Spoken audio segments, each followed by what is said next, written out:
Boa noite. A graça e a paz do Senhor estejam com todos, amém? Maravilha estarmos mais uma vez reunidos, depois daquele culto abençoado pela manhã, culto de ceia, onde louvamos e também ouvimos a palavra do Senhor.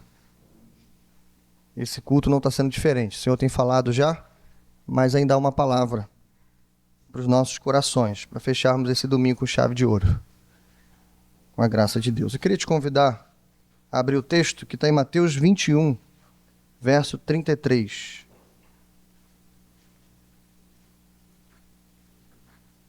Mateus capítulo 21, verso 33.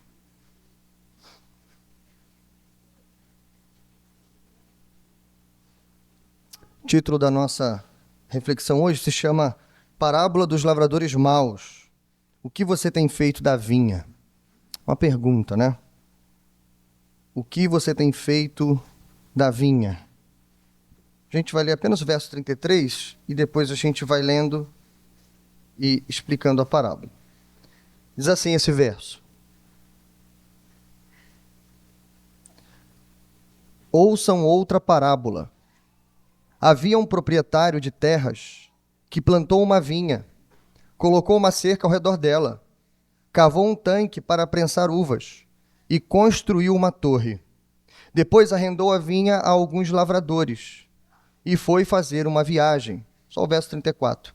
Aproximando-se a época da colheita, enviou seus servos aos lavradores para receber os frutos que lhe pertenciam. Bom, irmãos, nós estamos nessa série de parábolas e desde a última parábola explicamos aqui que estamos em um contexto diferente.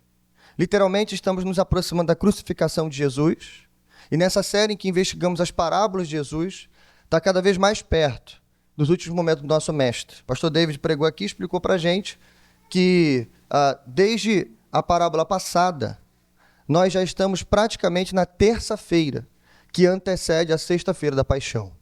Então a gente passa pelo domingo de Ramos, na entrada triunfal, a gente passa por uma segunda-feira conturbada, porque é o dia que o Senhor purifica o templo. Você lembra? Ele entra lá, expulsa os cambistas e tudo aquilo que era feito. E chegamos na terça-feira da controvérsia, do debate. Os debates públicos de Jesus contra os líderes religiosos.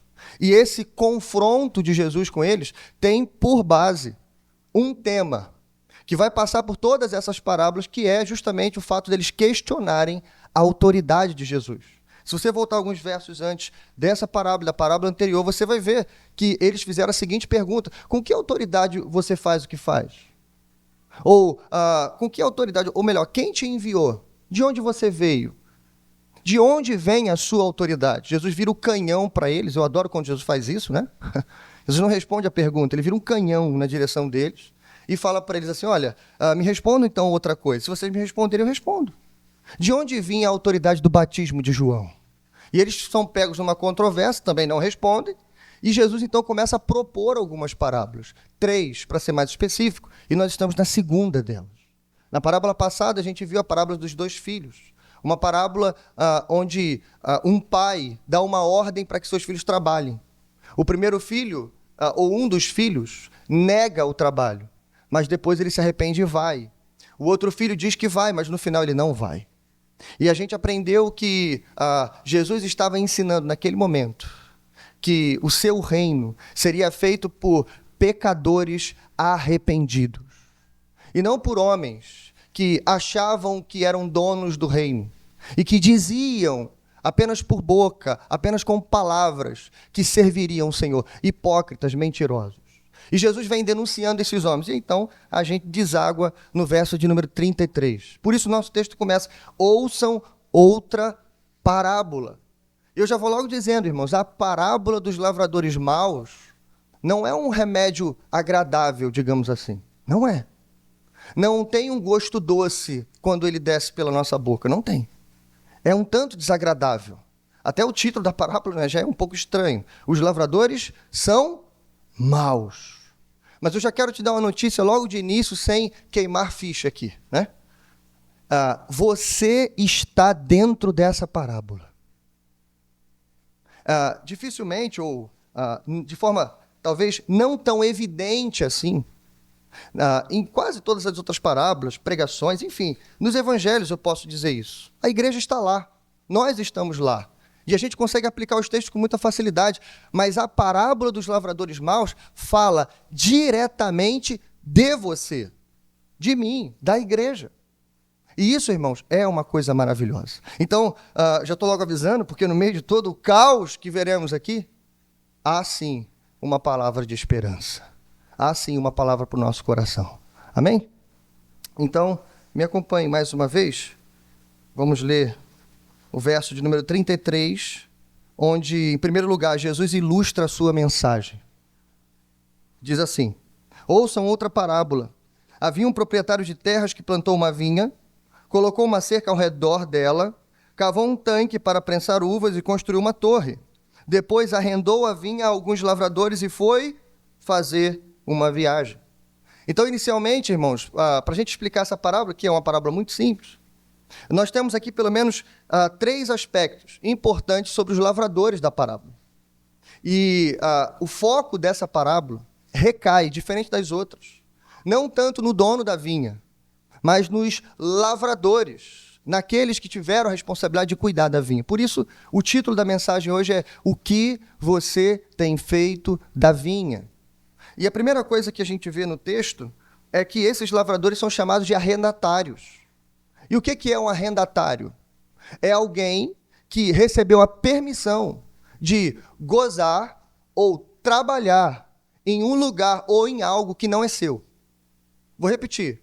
O arrendatário é alguém que recebeu a permissão, seja ela uma permissão comprada, adquirida ou dada, de gozar ou trabalhar em algo ou em algum lugar que não é seu. E perceba que nesse primeiro verso, o texto faz questão de dizer isso para a gente. A vinha é dele, e ponto final. Retomando as palavras de Isaías aqui, especificamente capítulo 5. Veja, ele cercou, ele cavou, ele plantou, ele fez o tanque de prensar uvas, ele construiu uma torre para que servisse de segurança para a vinha.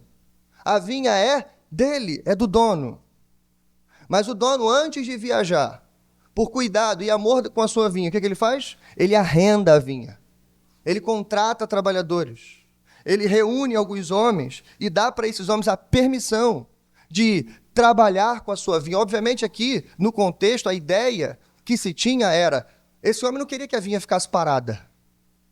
O cuidado aqui é com a vinha, porque essa vinha maravilhosa, cuidada e protegida, não podia ficar desguarnecida, não podia ficar entregue. Imagina os matos crescendo, imagina as feras acabando com a vinha. Não, ele quer proteger a vinha, mas ao mesmo tempo ele quer produzir frutos. Perceba que o próximo verso vai dizer que quando chegar a época da colheita, o dono da vinha vai voltar, vai mandar seus emissários para então resgatar a sua parte. E aqui a gente fecha então a ideia do arrendatário. Aqui a gente fecha essa ideia dizendo que eles receberam permissão para gozar e cuidar de algo que não eram deles, mas sob a proposta de devolver a parte que não era deles. Ou seja, eles iam trabalhar, eles iam gerar frutos, claro que iriam ganhar com isso, mas deveriam devolver a parte que era do Senhor ou do dono da vinha. Então, há 2 observações importantes iniciais a fazer. Primeiro, o proprietário fez tudo sozinho. A primeira coisa que a gente observa nessa parábola é isso. A vinha é dele, ele cavou, plantou, ele cercou, ele fez tudo. O trabalho é dele. E os lavradores chegaram, vão cuidar da vinha, porém pegaram tudo pronto. Segunda observação importante é que o proprietário valoriza a sua vinha. Ele tem cuidado por ela, ele tem apego com ela. É tanto que ele arrenda a vinha, não apenas para lucrar, mas para cuidar da vinha enquanto ele estiver fora. Bom, é isso. Mas é claro que o seu desejo é que ela continue dando frutos. E uma pergunta aqui, que vai repassar em todo o nosso texto, e essa pergunta já começa a saltar, com uma voz ainda baixa. Daqui a pouco ela vai aumentar o tom. É, como eles lidarão com ela? Essa pergunta começa abaixo e ela vai aumentando. Como é que eles vão lidar? O que eles vão fazer? Como eles se sairão? Quanto fruto terão? Quanto devolverão ao dono? E a pergunta vai ficando, vai ficando. Bom, mas o texto prossegue. E a coisa, infelizmente, piora. Verso 34 ao 36. Aproximando-se a época da colheita, enviou seus servos aos lavradores para receber os frutos que lhe pertenciam. Os lavradores agarraram seus servos, a um espancaram, a outro mataram e apedrejaram o terceiro. Então enviou-lhes outros servos, em maior número, e os lavradores os trataram da mesma forma. Eu disse, em primeiro lugar, os lavradores são arrendatários, mas em segundo lugar, irmãos, eles são assassinos. E a gente já descobre aqui o caráter terrível dessas personagens nessa história. Terrível. Assassinos, ladrões, salteadores. Veja, eles se apropriam de algo que não é deles. E no momento da colheita, no momento do acerto de contas, que os emissários são enviados, o que eles fazem? Eles tramam contra aqueles homens. Agarram, matam, prendem, apedrejam e fazem tudo de mal contra eles. A base do crime aqui é literalmente, não vamos devolver a sua parte. Em primeiro lugar, isso que você tem que entender. Esses homens não são assassinos no sentido de matarem a troco de nada. Não se tratam de psicopatas aqui. Não é isso. Eles são ladrões. E porque são ladrões e usurpadores, vão matar qualquer emissário do dono. Bom, mas o texto prossegue. Verso 37. Por último, enviou-lhes seu filho, dizendo, a meu filho respeitarão. Mas quando os lavradores viram o filho, disseram uns aos outros, este é o herdeiro. Venham, vamos matá-lo e tomar a sua herança. Assim eles o agarraram, lançaram-no para fora da vinha e o mataram. Veja, irmãos, o que o dono fará? Eles mataram seus servos. O que o dono faz? Vou enviar meu filho. E ele envia seu filho, na expectativa de que seu filho seja respeitado. Por temor ao dono da vinha, então eles vão respeitar meu filho. Eles não respeitam. Eles prosseguem com um plano, e agora o projeto fica um pouco mais sólido até. Porque matar emissários, sempre haveriam outros emissários. Matei um agora, ele vai mandar outro, vão matar o outro, o próximo e assim por diante. Mas o filho não. Ele só tem, em princípio, este filho. Porque a herança é toda dele, se a gente matar ele, a herança é nossa. Veja, irmão, que o projeto desde o início é usurpar a vinha. Não devolver os frutos. Não é tanto que eles não deram frutos, mas é que eles querem os frutos para si mesmos. Bom, eles matam o filho, mas o texto prossegue, irmãos, e a pergunta aqui é, o que o dono da vinha fará? A gente perguntou inicialmente, o que eles farão da vinha? E a gente já viu, eles fizeram pior. Trabalharam, talvez deram frutos, mas ficaram com os frutos para si. Mataram os emissários, mataram o filho, e agora? O que vai acontecer? Mas antes da gente partir para o próximo ponto da mensagem, deixe-me só dizer o que já está claro. A parábola dos lavradores maus é conhecida na teologia como a parábola mais simples de todas as parábolas que Jesus contou. Mais simples. Eu sei que eu vou só pontuar aqui, mas você já entendeu que o dono da vinha é Deus. Você já entendeu isso? Que a vinha se trata do seu reino. Tanto o povo de Deus no Antigo Testamento quanto no Novo Testamento. Que os lavradores, no caso aqui, maus, representam os líderes religiosos, os quais Jesus está confrontando naquele momento, mas que pode representar todo o falso israelita, que deveria ser um grande e nobre trabalhador da vinha, deveria entender o seu privilégio na vinha, mas não entendeu, rejeitou. E além de matar os profetas que foram enviados no Antigo Testamento, Jeremias foi preso, jogado numa cisterna, Isaías foi cerrado ao meio, os outros foram desprezados, não deram atenção às suas palavras, Ezequiel foi calado no exílio. Preferiram ouvir os falsos profetas do que os emissários do rei. Bom, você já entendeu a parábola. E claro, sem sombra de dúvida nenhuma, o filho da parábola é Jesus. E veja, Jesus não está só falando do passado, ele está falando do presente, mas com certeza do futuro muito próximo. Depois da terça-feira do confronto ou da controvérsia, a gente tem a quarta-feira da traição, a quinta-feira da última ceia e a sexta-feira da paixão. E aí, irmãos, todos esses eventos vão se desencadear, lembra? Eles agarraram o filho do dono, arrastaram ele para fora da vinha, Jesus será agarrado, será arrastado para fora da cidade e no final será crucificado. Não tem como ser mais claro que isso. É claro que aqueles homens entenderam até aqui, mas depois que Jesus morreu, com certeza seus discípulos lembraram dessa passagem e disseram, foi exatamente como ele falou. Jesus está falando do que vai acontecer com ele mesmo. Bom, em segundo lugar, irmãos, a pergunta, o que Deus fará? Segundo lugar, Jesus encurrala a sua audiência. Acompanhe comigo, verso 40. Primeiro ele ilustrou a mensagem, agora ele vai colocar a sua audiência na parede. Veja isso. Portanto, quando vier o dono da vinha, o que fará àqueles lavradores? Verso 41, responderam eles, matará de modo horrível esses perversos e arrendará a vinha a outros lavradores que lhe deem a sua parte no tempo da colheita. Eu disse, irmãos, a parábola era muito simples. Só que Jesus não está satisfeito com isso, ele quer ouvir uma confissão. Ele coloca literalmente a sua audiência, ou os seus confrontadores, os seus inimigos ali, os líderes religiosos, de frente para a parede. E então ele vira para eles e fala assim, tá, eles fizeram tudo isso na história, então, na história, o que o dono fará? E o mais incrível, irmãos, é que eles respondem. Alguns teólogos chamam isso de profecia, inclusive.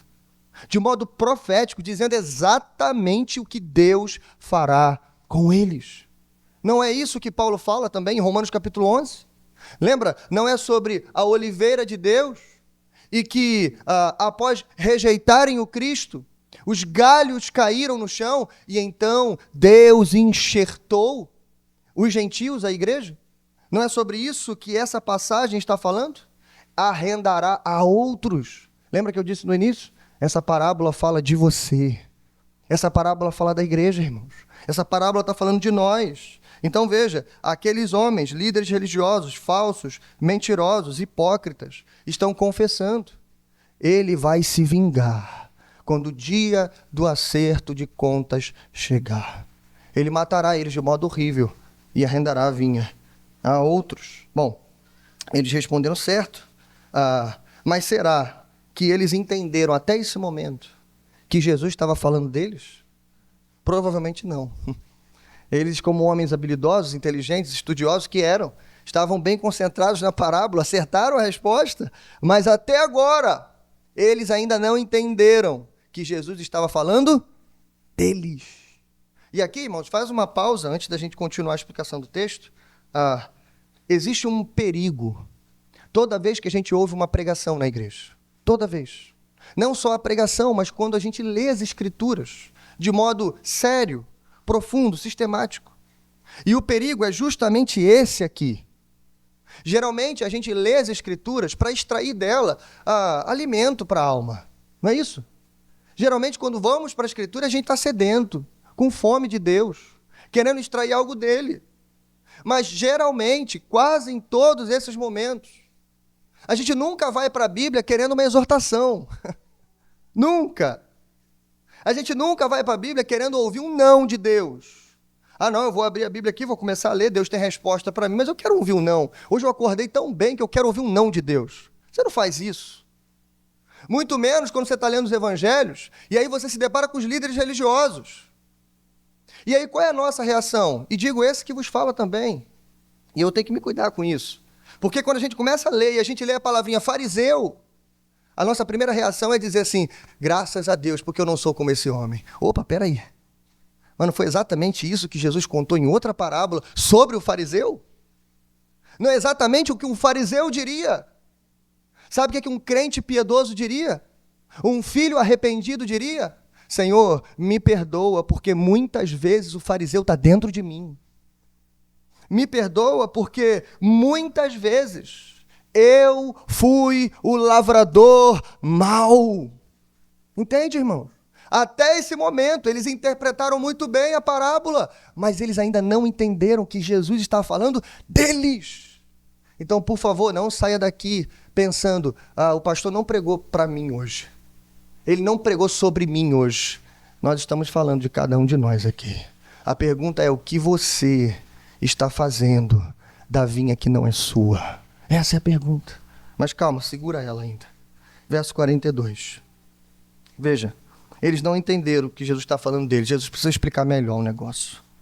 Jesus lhes disse: vocês nunca leram nas Escrituras? A pedra que os construtores rejeitaram tornou-se a pedra angular. Isso vem do Senhor e é algo maravilhoso para nós. Portanto, eu lhes digo que o reino de Deus será tirado de vocês. Veja, irmãos, aqui não há dúvida mais, viu? Não há dúvida mais. Jesus aponta o dedo e diz: de vocês.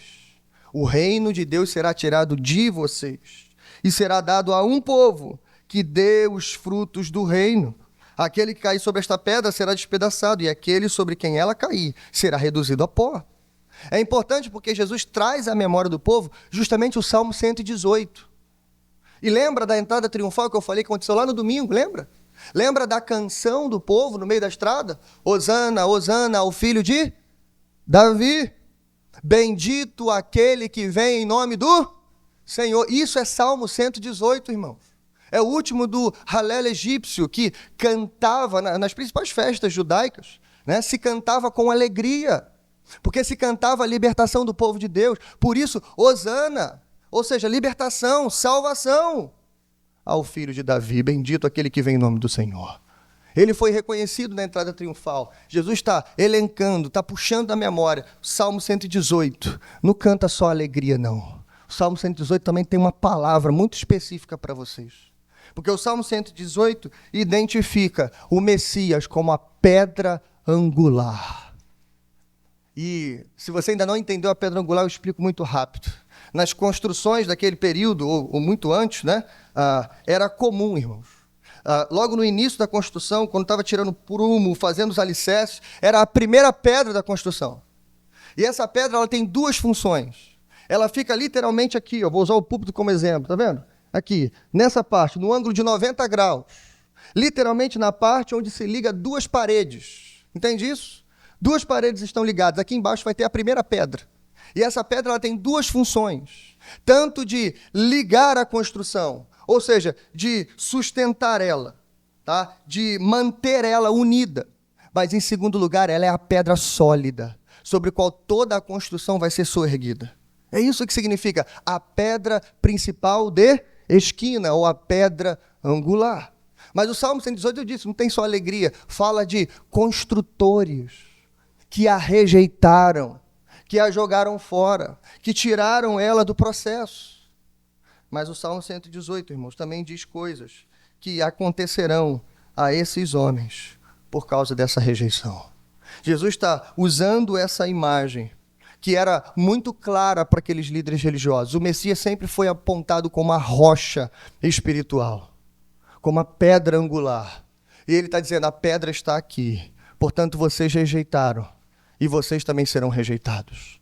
O reino será tirado de vocês e será dado a um outro povo. Um povo não melhor, no sentido moral, étnico, ou em outro aspecto, não.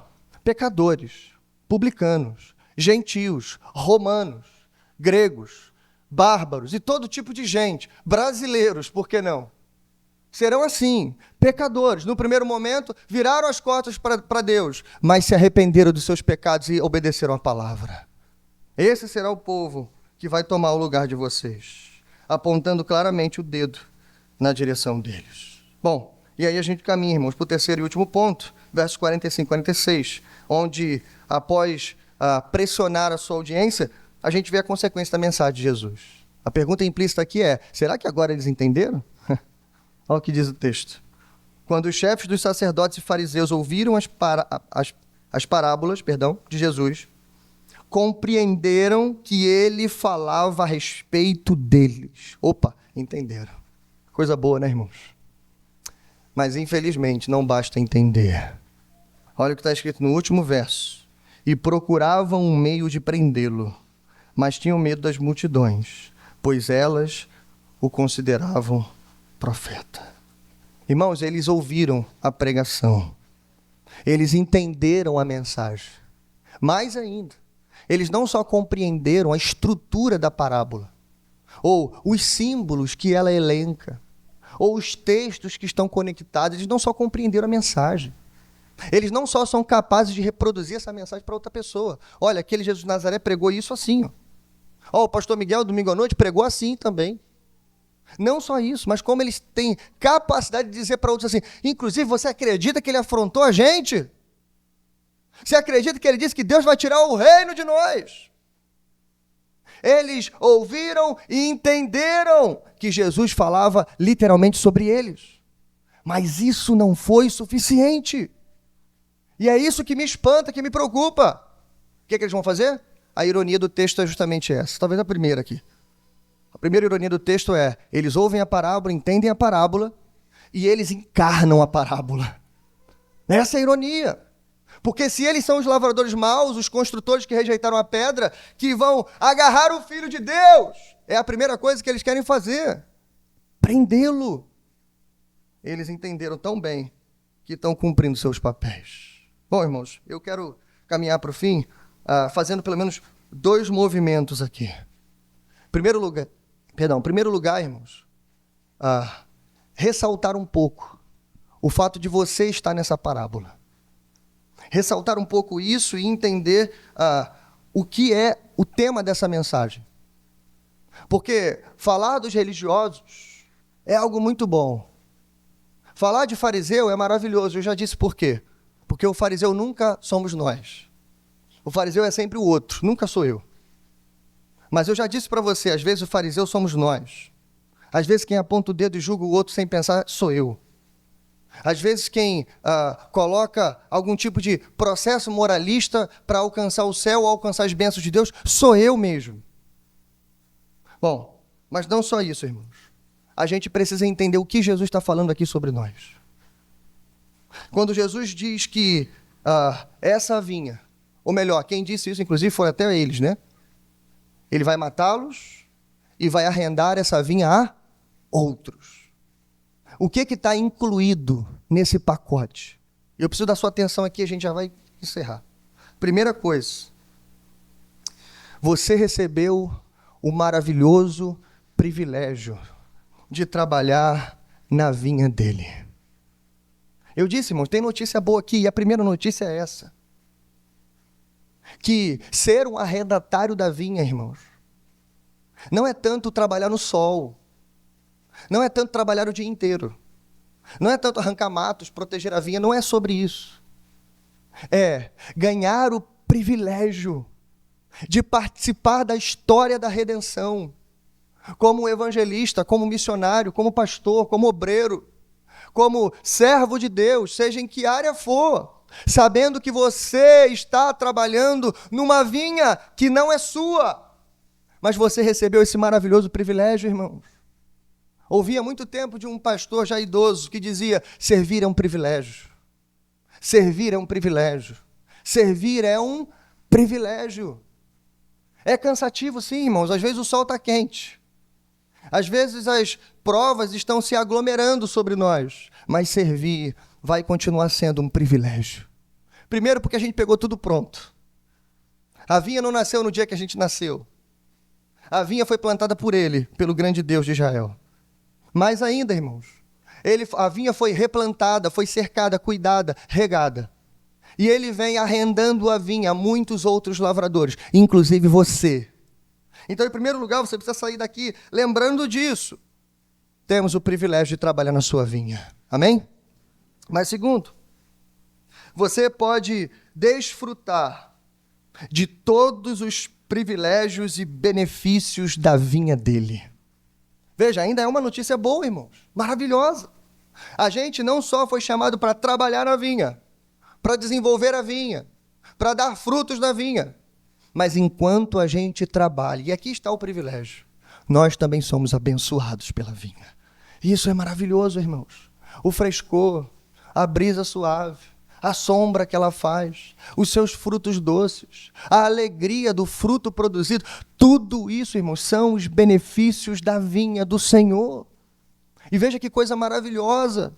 Embora a gente sabe que vai ter percalços no meio do caminho, no mundo tereis aflições, mas a gente sabe também que no meio dessas aflições, ou entre uma aflição e outra, temos doce refrigério. É interessante porque em Números capítulo 20, quando Moisés e o rebanho dos hebreus ali está chegando na Terra Prometida, muito perto já. Já estamos nos 40 anos de peregrinação. E eu pergunto para você, foram 40 anos onde, irmãos? No deserto. 40 anos peregrinando no deserto. Números capítulo 20 diz que eles chegaram a outro deserto. E a vida do crente é isso aí, de deserto em deserto. Você sai de um deserto, você entra no deserto de Zim. Aí você sai do deserto de Zim, você vai para o deserto de Judá, e por aí vai. A vida do crente é isso, deserto em deserto. Mas calma, não é só deserto. Lembra da coluna de nuvem? Lembra da coluna de fogo? Lembra do anjo que ia à frente? Lembra do maná que caiu do céu? Tudo isso, irmãos, privilégio, frescor, é o fruto, é a vinha dele.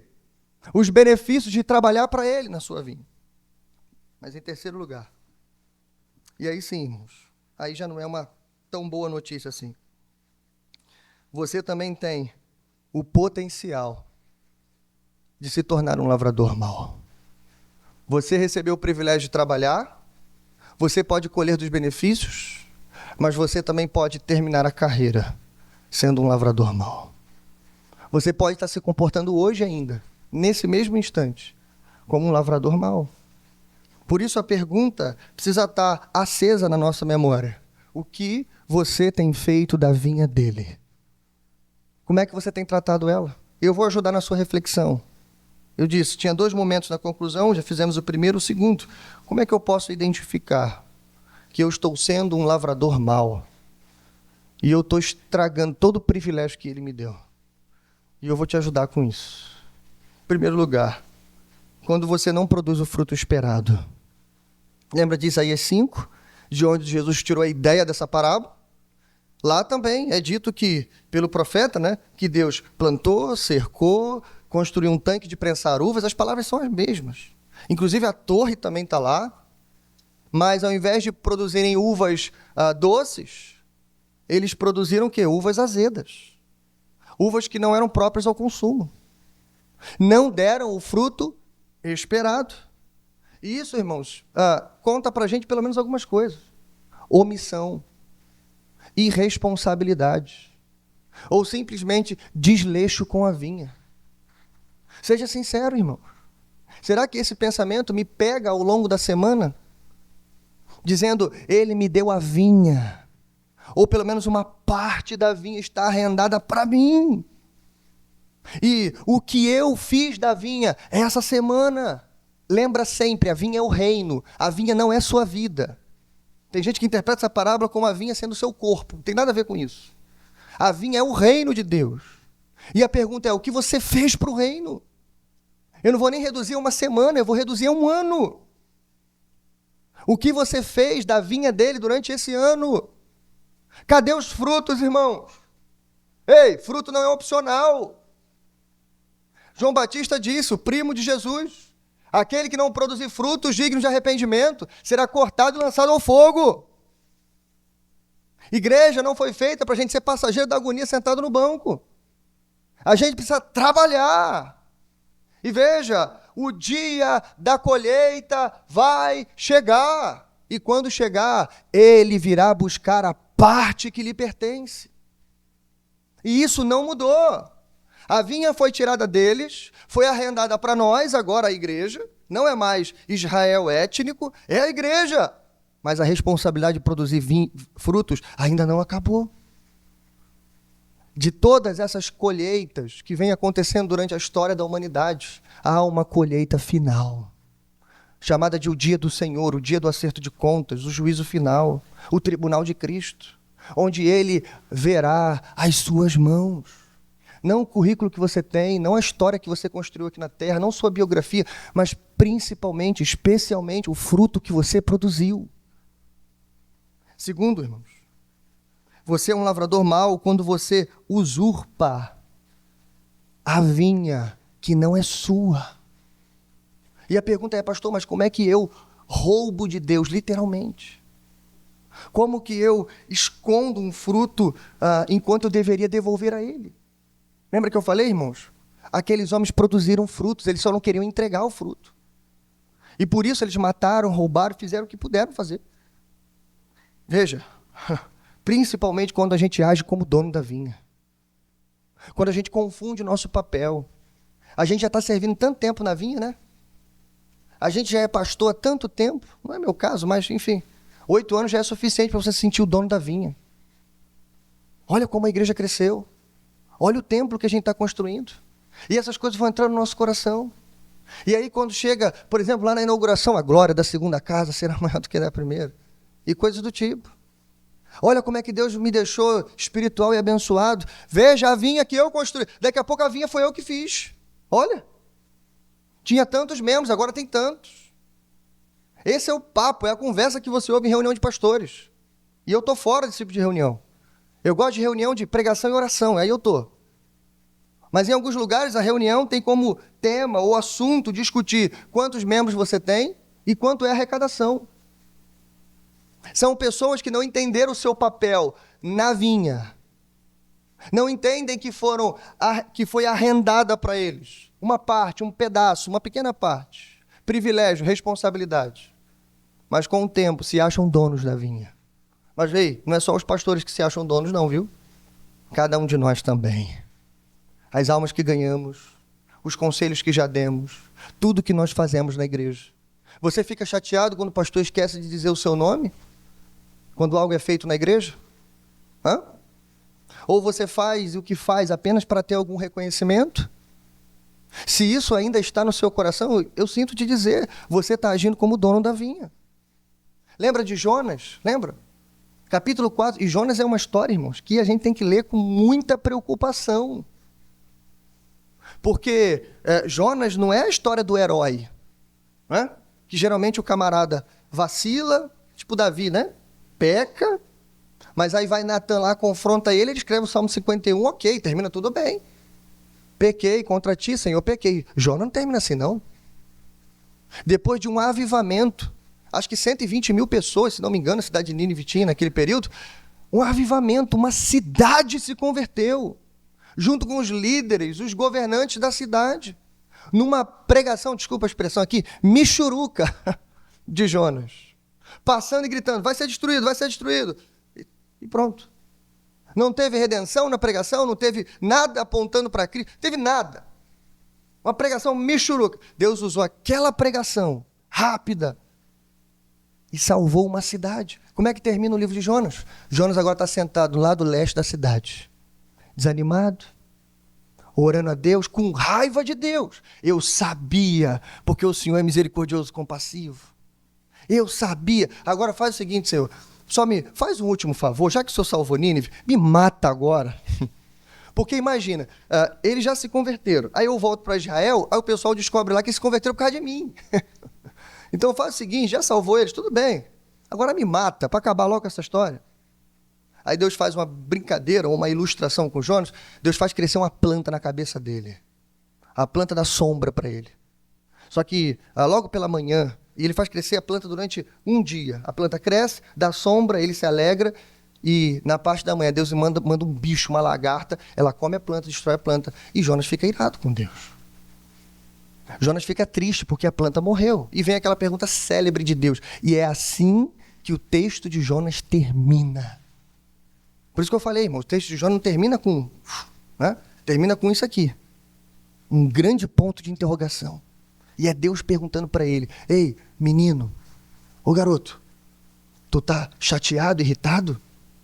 Por causa de uma planta que morreu? Você está irritado por uma planta que você não plantou? Será que eu não tinha direito de matar a planta? Será que não tinha direito de salvar 120 mil pessoas lá em Nínive? Entende, irmãos? A base do problema no coração de Jonas é justamente porque ele não está satisfeito com o que Deus mandou para Nínive. Ele queria juízo, Deus mandou graça. Entende isso? Mas ele queria juízo. Ou seja, irmãos, eu quero algo melhor do que Deus? Será que eu sou mais sábio do que ele? Entende como Jonas se comporta como se a vinha fosse dele? E esse é o risco que temos. Mas em terceiro, quando você mata as palavras dos profetas. Graças a Deus não é mais possível matar profeta, porque não existe profeta, viu? Não tem profeta. Existe dom de profecia, mas não tem profeta. Então não dá para matar profeta. O último profeta foi João Batista, e foi morto, inclusive. Mas dá para você matar as palavras do profeta. Toda vez que, e aqui representando toda a Escritura Sagrada, que o texto é lido. E quando o texto é lido, lembra, você é confrontado. É como se um dia da colheita estivesse chegando. A cada culto, a cada sermão. E os emissários de Deus estão pregando, instando o povo, exortando o povo, perguntando o que você fez da vinha, o que você fez da vinha, o que você fez da vinha. E aí, culto após culto, ano após ano, você não mata o profeta, mas você mata as palavras do profeta. Lembra da parábola do rico e do Lázaro? Lázaro está lá, né? Lá no seio de Abraão. E o rico está lá no Sheol, ou no Guiena, enfim, dentro daquela parábola, representando céu e inferno. E lá, daquele lugar de tormento e dor, o rico faz um pedido a Abraão. Ele diz assim, olha, permita que eu vá e alerte os meus parentes. E o que Abraão responde para ele? Não precisa. Eles têm Moisés e os profetas. Ou seja, se eles não ouvirem as escrituras sendo pregadas, não basta que alguém saia do inferno, ressuscite e vá lá pregar para eles. Entende isso, irmão? Então veja o perigo que é.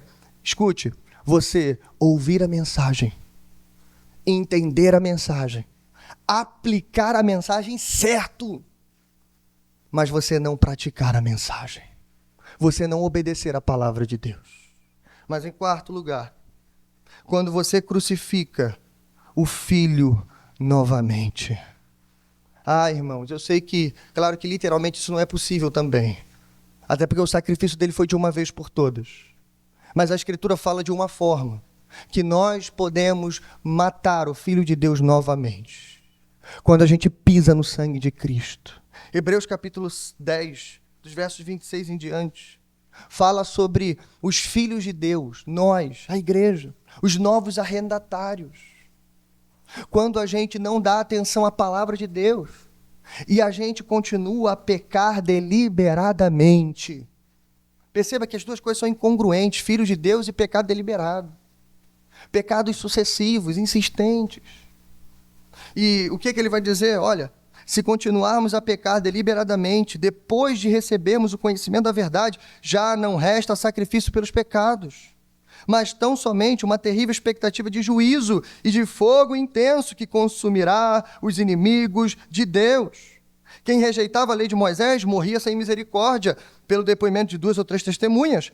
Quanto mais severo castigo, julgam vocês, merece aquele que pisou aos pés o Filho de Deus, que profanou o sangue da aliança, pelo qual ele foi santificado e insultou o Espírito da graça. Veja, irmãos, as palavras são sérias, duras, terríveis. Mas é isso que aguarda os novos arrendatários da vinha, que não compreenderem a palavra, não aplicarem a palavra, não obedecerem a palavra. E pior, que continuarem a pecar deliberadamente. Perceba que não é só dar frutos, mas é dar frutos para a grande colheita que virá. É obedecer a palavra. E então, irmãos, buscar a santidade e a pureza todos os dias. É isso, irmãos. Em resumo, é tudo isso.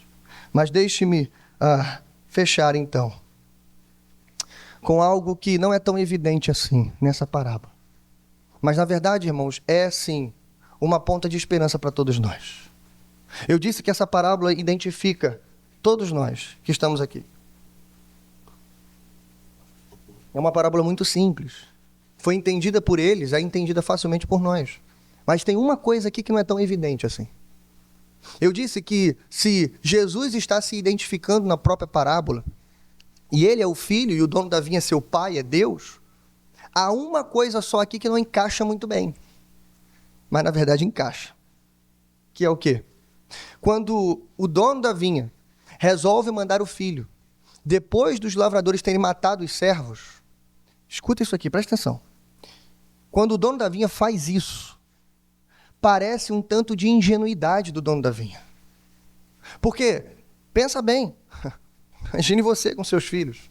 Mataram meus empregados, eu vou mandar meu filho? Hã? Hein? Imagine eu tenho 3, né? E eu sempre brinco lá em casa, a gente tem 3, porque se perder um no shopping, tem 2. Mas é brincadeira, viu? Brincadeira sem graça, sem graça. Eu sempre brinco assim.